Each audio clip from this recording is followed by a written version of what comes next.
The city was buzzing with its usual noise that night: honking horns, hurried footsteps, the glow of skyscrapers rising into the clouds like they owned the sky. But beneath all that, in the shadows where most people never looked, life told a different story. Eleanor sat on a cold bench near the corner of 7th Street, her shoulders hunched forward, clutching a worn-out backpack, like it carried the last pieces of her dignity. She wasn't always here. Once, she was a nurse, a healer, a helper, the kind of person who stayed late to hold a patient's trembling hand when their family couldn't be there.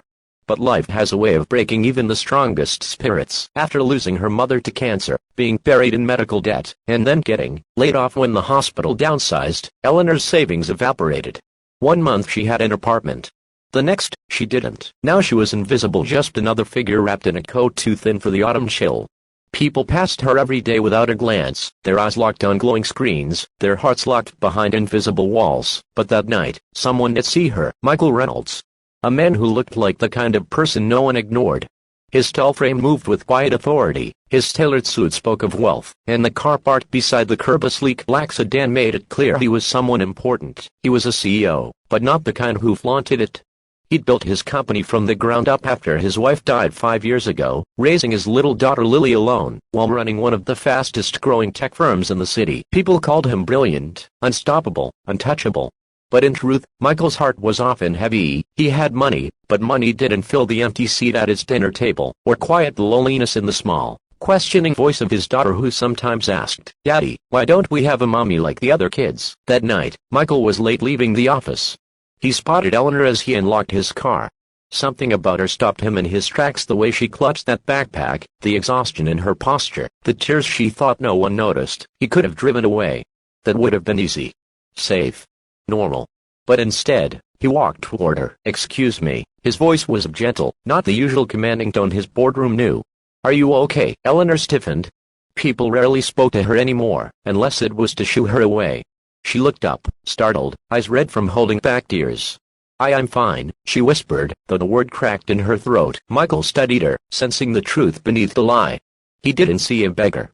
He saw a woman worn down by life, carrying stories she was too tired to tell. "You don't look fine," he said quietly. "When was the last time you had a warm meal?" Her lips trembled. She wanted to lie again, but the kindness in his tone broke through her defenses. "Yesterday morning," she admitted, ashamed. Michael didn't hesitate. "Come with me," he said. Her eyes widened. Fear flickered across her face. She wasn't sure if he meant it kindly or cruelly. "I can't," she whispered. "I don't want to be a burden." "You wouldn't be," Michael replied. "No one deserves to be out here like this. Not tonight. Not ever. Come home with me. Just come home." Those words, "come home," felt like a miracle. No one had said them to her in years. Eleanor hesitated, then nodded slowly. And just like that, her life shifted. Michael brought her into his world, a world that felt like something from another life. His home was warm, full of soft light and the gentle scent of fresh bread from the kitchen. His little daughter, Lily, peeked from behind the stairs, curiosity sparkling in her wide eyes. "Daddy, who's that?" she asked. Michael smiled softly. "This is Eleanor. She's our guest." Lily tilted her head, then ran down the stairs, and held out her tiny hand. "Hi, Eleanor. Do you like hot chocolate?" Eleanor blinked, stunned by the simple, unfiltered kindness of a child. I do," she managed. That night, they sat around the table together. Michael made soup. Lily insisted on adding marshmallows to Eleanor's hot chocolate, and for the first time in months, Eleanor felt human again. Not invisible. Not forgotten. She stayed in the guest room that night, though it felt too generous, too unreal. She stared at the clean sheets, the soft pillow, and wept quietly, whispering thank yous into the silence. Days turned into weeks. Michael helped Eleanor get new clothes, encouraged her to rest, and listened to her story without judgment. When she spoke of her years as a nurse, his eyes softened. "You've spent your life helping others," he said. "It's time someone helped you." Eleanor offered to leave many times, terrified of overstaying her welcome. But each time, Michael shook his head. "You're not leaving until you're ready. You have a place here, for as long as you need." And to his surprise, Lily adored Eleanor. She followed her around the house, asking endless questions, laughing more than she had in years. Sometimes, Michael would find them baking together, or curled up with storybooks, or planting little flowers in the backyard garden. Slowly, the emptiness in the house began to fade, but Eleanor still struggled with guilt. She couldn't shake the feeling that she didn't belong. Then one morning, Michael handed her an envelope. Inside was an application for the hospital. She gasped. Michael nodded. They're hiring again. And they'd be lucky to have you. Tears filled her eyes. But what if I fail? What if they don't want me? Michael took her hands. You've survived more than most people ever could. You didn't fail. Life just knocked you down. And now it's time to stand up again.